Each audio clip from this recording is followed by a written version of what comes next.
7장 14절부터 20절 말씀 우리 한 절씩 교독하겠습니다. 제가 한 절 읽겠습니다. 원하건대 주는 주의 지팡이로 주의 백성 곧 갈멜소 살림에 홀로 거주하는 주의 기업의 양떼를 먹이시되 그들을 옛날같이 바산과 길르앗에서 먹이시옵소서.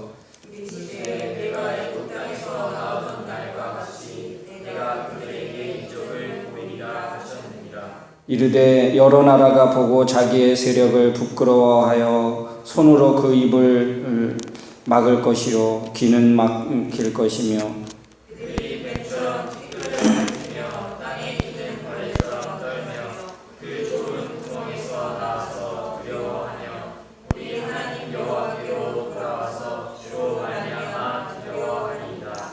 주와 같은 신이 어디 있으리까? 주께서는 죄악과 그 기업에 남은 자의 허물을 사유하시며 인애를 기뻐하심으로 진노를 오래 품지 아니하시나이다.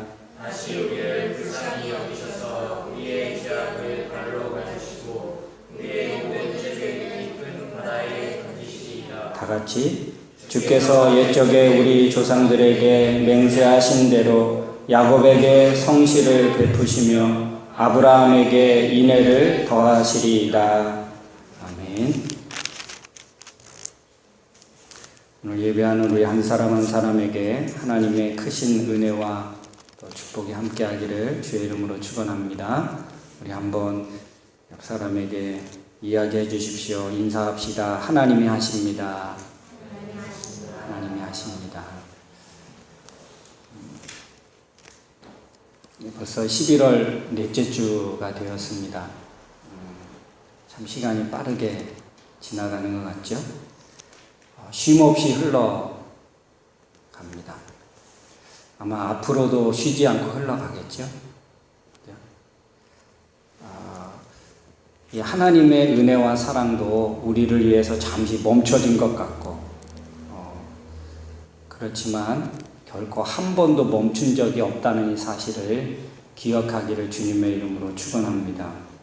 내가 고난 중에 있을 때 잠시 멈춘 것 같고 하나님은 어디 계셔 살아계시기는 한가? 하나님이라는 분은 과연 존재하시기는 한 걸까? 그렇게 의문이 들 때에도 여전히 하나님은 함께하고 있었다는 사실을 우리는 기억해야 할 줄로 믿습니다. 해가 늘 떠 있는 것처럼, 그죠? 비가 올 때에도 해는 늘 떠 있는 것처럼,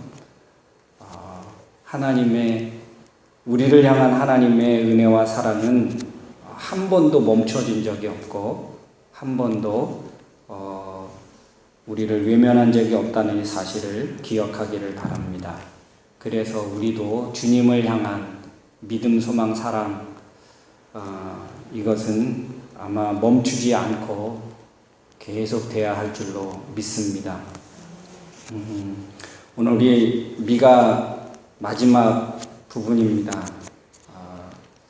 참 미가서를 통해서 주신 하나님의 은혜가 얼마나 귀하고 큰지 참 끝난다는 것이 아쉽지만 또 다른 하나님의 말씀을 우리가 또 살펴보기 위해서 오늘 마지막 시간을 갖게 됐는데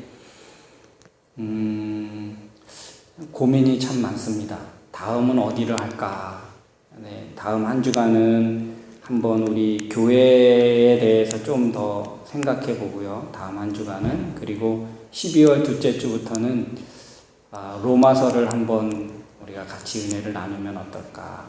조금 어렵기도 할 것이고 또 교리가 중심이 된 성경이어서 읽을 때 이해되지 않는 그런 부분들도 있을 것이고 그래서 이 로마서를 통해서 주시는 또 하나님의 은혜가 크다고 믿기 때문에 함께 로마서를 한번 생각해 보려고 합니다.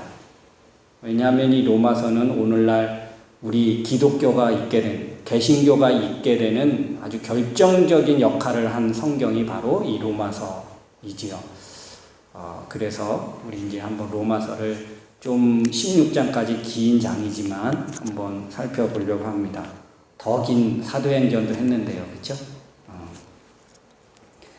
예, 오늘 본문은 미가의 기도, 그리고 하나님의 응답, 그리고 미가의 신앙 고백, 이렇게 세 부분으로 나누어져 있습니다. 그래서 오늘 미가가 최후의 기도, 이제 미가서를 마치면서 미가가 과연 최후에 어떤 기도를 했는가, 14절에 보니까 그 미가의 기도의 내용이 나옵니다. 그래서 원컨대, 그냥 원한다는 거예요. 하나님은 내가 이렇게 간절히 원합니다. 내가 마지막으로 하나님 앞에 이렇게 기도합니다. 미가서가 끝나는 거니까. 네, 어떤 기도입니까? 그러니까 주의 지팡이로 주의 백성, 곧 갈멜 속 살림에 홀로 거주하는 주의 기업의 양떼를 먹이시되. 주의 지팡이는 이거는 목자들에게, 목동들에게 아주 굉장한 필수 용품이죠. 이것으로 양떼들을 인도하기도 하고, 또 이것으로 양을 해치려고 하는 그런 맹수들을 제거하고 물리치는 그런 무기로도 사용되어지고, 또 지치고 힘들 때마다 이 지팡이로 의지해서 쉼을 얻고, 이게 목자에게 있어서는 굉장히 필요한 것이죠. 근데 이 주의 지팡이는 시편 23편에 보니까 이건 굉장히 어떤 하나님이 주의 백성들을 돌아보는 데에 특별한 특별한 돌보심을 의미하기도 합니다. 그래서 주의 지팡이와 막대기로 나를 안위하시나이다.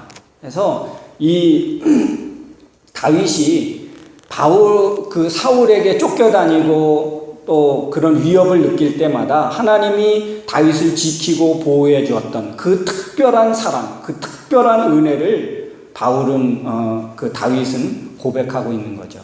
그래서 이 주의 지팡이는 자기 자신을 돌아보는 하나님의 특별한 그런 돌보심의 의미를 담고 있습니다. 이렇게 미가가 오늘 하나님 앞에 기도하는데, 주는 주의 지팡이로 우리를 이렇게 위협 속에 있고 곧 멸망하기 얼마 남지 않은 그런 이 유다를 하나님 주의 지팡이로 지켜주십시오. 그리고 주의 백성 곧 갈멜 속 살림에 홀로 거주하는, 이 갈멜 속 살림 속에 홀로 거주하는 이것은 이제 포로 생활을 의미합니다. 그래서 유다가 멸망해서 바벨론 포로로 잡혀가잖아요. 근데 그곳에는 양들을 잡아먹는 맹수들이 얼마나 많이 있었겠습니까?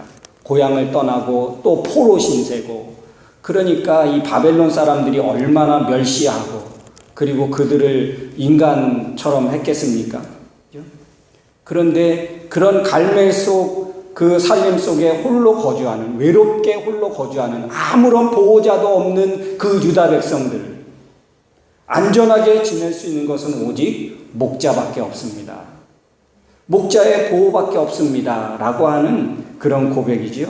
그래서 살림 속 홀로 거주하는 주의 양떼, 기업의 양떼를 그곳에서 지켜주시고 그곳에서 보호해 주십시오.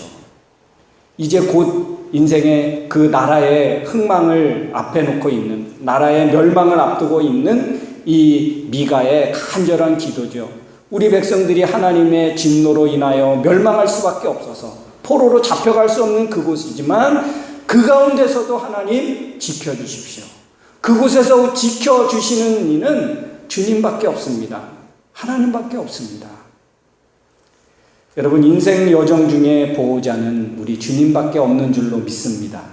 우리 인생에 어떤 사람이든지 주님의 보호가 필요 없는 사람은 이 세상에 아무도 없는 줄로 믿습니다. 그리고 또 이어서 기도하기를 그들을 옛날같이 바산과 길르앗에서 먹이시옵소서. 바산과 길르앗이라는 이곳은 르우벤, 갓, 므낫세 지파에게 주었던 그런 지역입니다.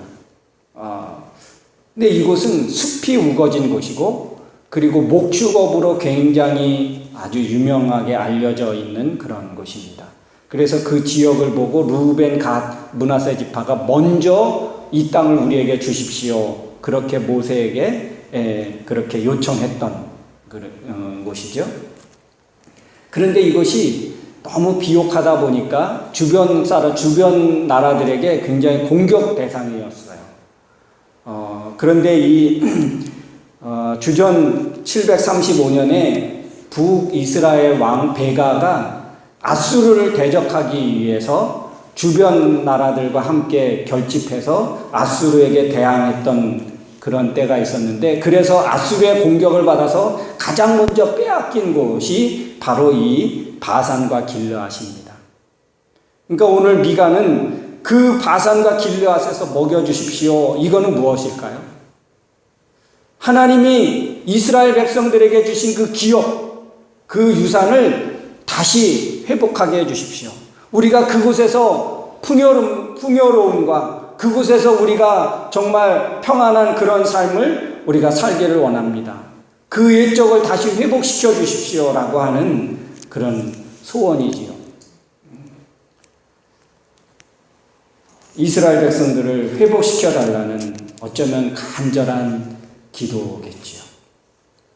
이것에 대한 하나님의 응답이 이제 15절부터 17절 가운데 있게 됩니다. 하나님이 그 미가의 기도를 들으시고 이르시되, 하나님이 다시 말씀하십니다.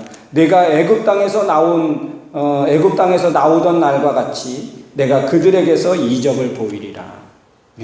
무엇일까요?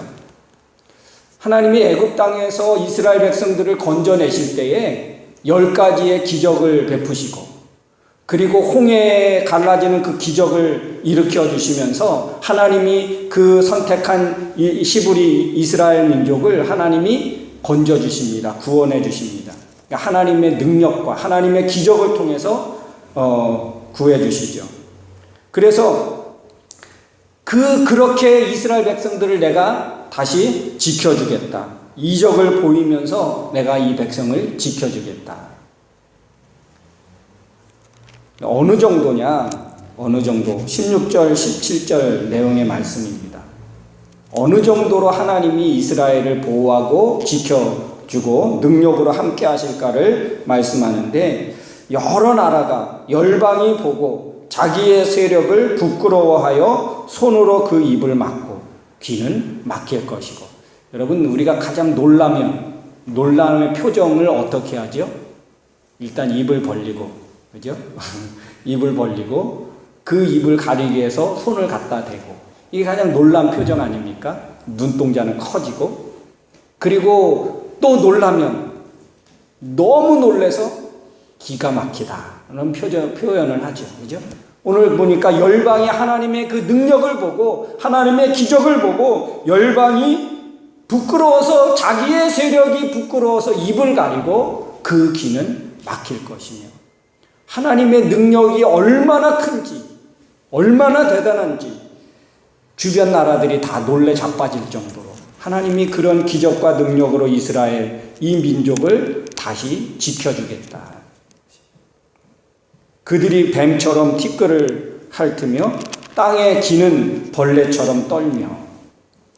이스라엘 주변의 강대국들이 여러분 얼마나 강한 나라들이 많이 있었는지 모릅니다. 애굽, 아수르, 바벨론, 모압부터 시작해서 이 이스라엘 이 주변 나라들은 얼마나 강한 나라들이 많이 있었는지 몰라요. 근데 그 강한 나라들을 하나님은 어떻게 하신다고요? 놀래서 손으로 입을 막을 수밖에 없고, 귀는 막히고, 그리고 뱀처럼 흙을 핥게 되고, 구멍에서 나온 벌레처럼. 여러분, 이게 어떤 의미인지 아십니까? 그러니까 이 곤충들은 원래 습하고 그리고 어두운 곳을 찾아 들어가요. 근데 그것이 이제 뒤집어지잖아요. 발견되면 어떻게 해요? 또 다시 어둡고 습한 곳을 찾아서 막 헤매서 다니는 그런 벌레들이요. 그러니까 주변의 이 강대국들이 그렇게 그 하나님의 능력 앞에서 그들이 자기의 살 길을 찾기 위해서 막 찾아 헤매는, 우왕좌왕하고 그 찾아갈 바를 알지 못하면서 헤매고 있는 그 모습을 오늘 표현한 거예요.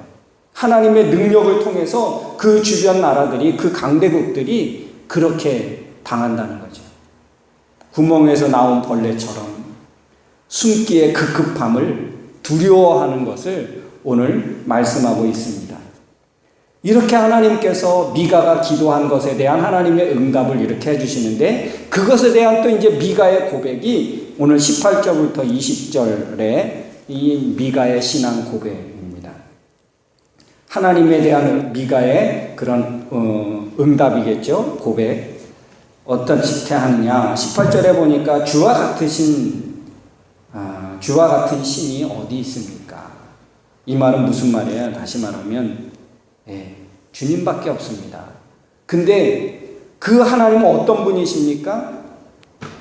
보니까 죄악과, 주께서는 죄악과 그 기업의 남은 자의 허물을 사유하시며 죄를 사해 주시고 허물을 책잡지 않으시고, 보통 사람들은 허물을 기억하고 허물 하나를 우리가 잡으면 그 허물을 굉장히 더 부풀리고 굉장히 더 크게 해서 다시는 재기하지 못하게 만들어가는, 그래서 허물을 하나 책잡히면, 특별히 정치하는 사람들은 허물 하나 책잡히면 그것이 어떤 사람은 그 정치 인생이 끝나고 어떤 사람은 그 인생이 끝나는. 얼마 전에는 한 사람이 자살해서 죽는 그런 일도 있지 않았습니까? 그러니까 허물을, 이 세상 사람들은 허물을 책잡기 급급한데 하나님은 그 허물을 책잡지 않으시고 오히려 허물이 없는 것처럼 대해주시고 화내지 않으시고, 하나님이 오늘 미가가 발견하고 깨달은 하나님이십니다. 오히려 자비를 베풀기를 좋아하시는 분이 하나님이시다. 야곱과 아브라함에게 약속하신 대로 자비로우신 분은 하나님밖에 없습니다. 이게 바로 미가의 신앙 고백입니다. 여러분, 이런 신앙적 어떤 고백적 삶을 살았던 사람들이 성경에 참 많이 나오죠. 그러나 여러분, 저는 대표적인 사람이 다니엘이 아닌가. 다니엘, 그는 바벨론 포로로, 아주 어려서 바벨론 포로로 잡혀간 사람이지요. 그곳에서도 정말 믿음의 끈을 놓지 않고 살았는데요. 한번 우리가 다니엘서를 몇 군데 한번 찾아보았으면 좋겠습니다. 성경 다니엘 5장 17절 말씀을 한번 찾아보겠습니다. 에스겔 뒤에 나오는 다니엘 5장 17절.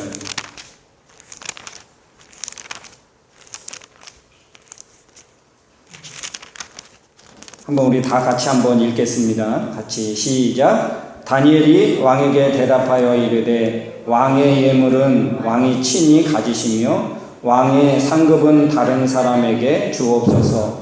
그러할지라도 내가 왕을 위하여 이 글을 읽으며 그 해석을 아뢰리이다. 여러분, 이게 어떤 말씀인지 아십니까?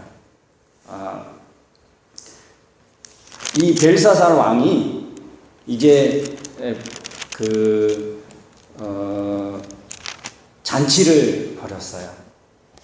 잔치를 거는데 벽에다가 막 손이 하나 나타나서 글을 막 쓰는 거예요. 근데 그 글을 쓰는데 무슨 뜻인지, 어떤 의미인지 전혀 알지 못하는 거예요. 그래서 막 사람들에게 다 알리죠. 저 글을 읽고 해석해라.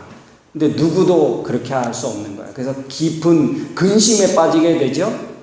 그럴 때 그의 어머니 왕후가 그 자기 아들에게 이야기하는 거예요. 옛날 느부갓네살 너의 부모가, 너의 아버지가 왕이 될 때 이 유다에서 포로로 잡아온 이 다니엘이라는 사람이 그 어려운 문제도 다 해결했다.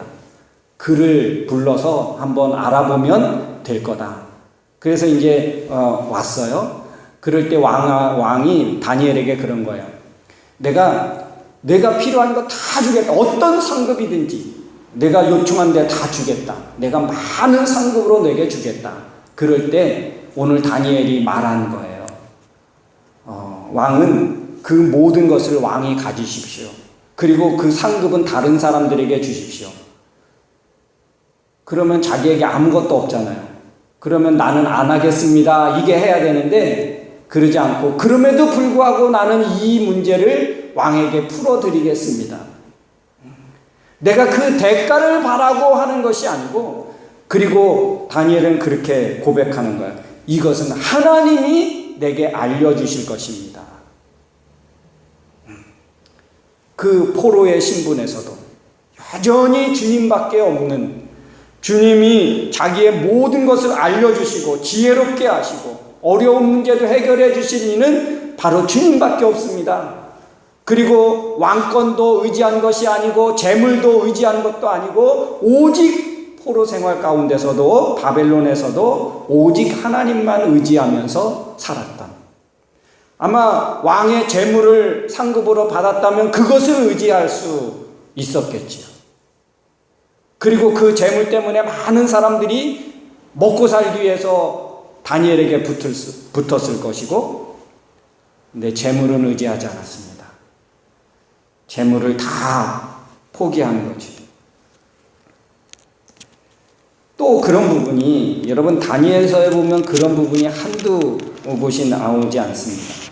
6장 10절 말씀 한번 우리 한 장을 넘기시면 다니엘 6장 10절 말씀도 한번 우리 같이 읽겠습니다.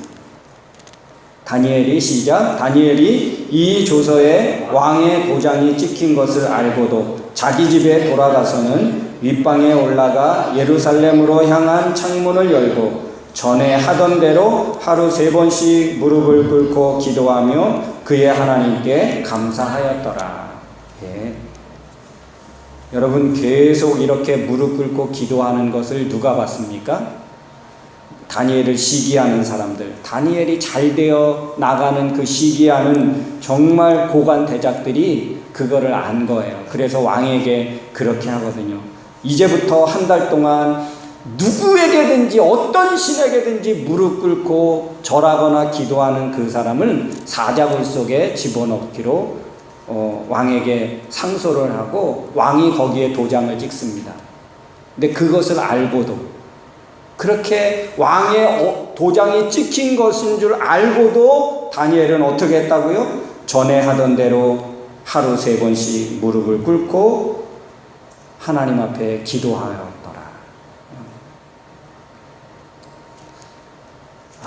참 이럴 수 있을까?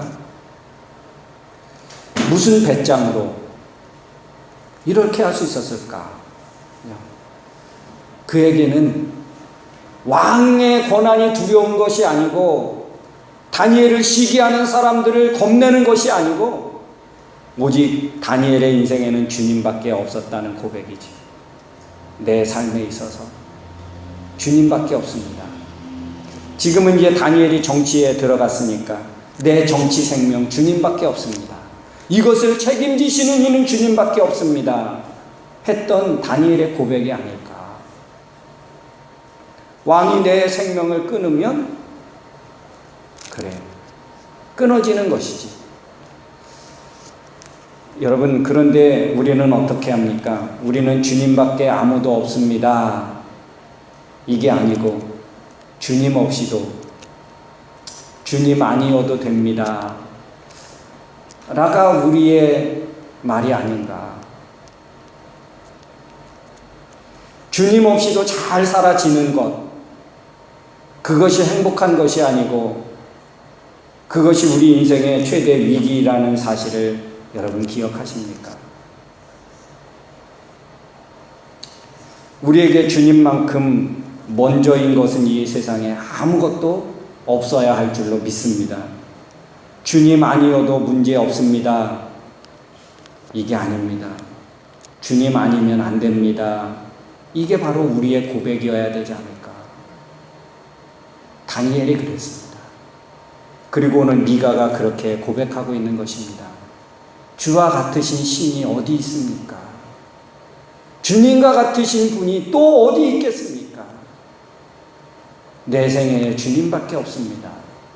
우리 민족에게는 주님밖에 없습니다. 이게 바로 미가의 고백이었습니다. 이게 우리의 고백이어야 되지 않겠습니까? 미가는 7장으로 마칩니다. 주님밖에 없습니다 라고 하는 이 신앙 고백 가지고 미가서는 그냥 마치게 되어집니다. 주님 아니면 안 됩니다. 내가 원하는 대로 안 될지라도 그래도 나에게는 주님밖에 없습니다. 이게 바로 미가의 고백이고 우리의 고백이어야 한다는 사실입니다. 미가서는 비록 짧게 7장으로 끝나지만 이제 주님밖에 없습니다 이 고백으로 미가서 8장을 저와 여러분이 써나가야 한다는 사실이죠. 특히 남의 땅에 남의 나라에 와서 처음 시작하는 것, 안 하던 일 해야 되고요. 내 전공과 상관없는 일 해야 되고요. 어쩌면 언어의 장벽, 문화의 장벽, 많이 부딪히고, 많이 울고, 많이 아파하고, 그럴 수 있는 조건과 환경이 우리 앞에 있습니다. 그럴 때 우리의 고백이 뭐야 될까? 오늘 미가서 8장을 우리 써나간다는 것입니다. 그런 환경과 그런 조건에서도 주님밖에 없습니다. 주님 아니면 안 됩니다. 라고 하는 그런 믿음의 고백으로 우리가 살아나간다면 미가서 8장은 얼마나 은혜로운 장, 얼마나 감격적인 장이 되어질까. 우리가 미가서 8장을 기록한 한 면을 보면서 또 혹은 다른 사람이 들으면서 얼마나 도전을 받고 얼마나 위로를 받고 그래 나도 한번 그렇게 살아봐야지 그런 도전을 줄 수 있는 미가서 8장이 될까. 여러분 이제 우리는 그 사명을 또 그 마음의 결단을 우리는 해야 될 때입니다. 미가서 7장을 마치면서 미가서 8장을 내가 쓰자. 어떻게? 주님밖에 없습니다. 이 고백 가지고. 주님 아니어도 됩니다. 주님 아니어도 나 지금까지 잘 살아왔습니다. 이게 아니에요. 주님 아니면 안 됩니다. 반드시 주님이어야지만 됩니다. 나에게는 주님밖에 없습니다. 이 세상에 주님보다 내게 있어서 주님보다 먼저인 것은 이 세상에 하나도 없습니다. 우리가 이렇게 고백하여 우리의 삶을 써나간다면 하나님이 얼마나 기뻐하실까. 사랑하는 성도 여러분, 우리에게 주님밖에 없는 줄로 믿습니다. 이 고백이 우리의 입에서 또 날마다의 삶 속에서 있어지기를 주의 이름으로 축원합니다. 우리 한번 이 시간 기도하기를 원합니다.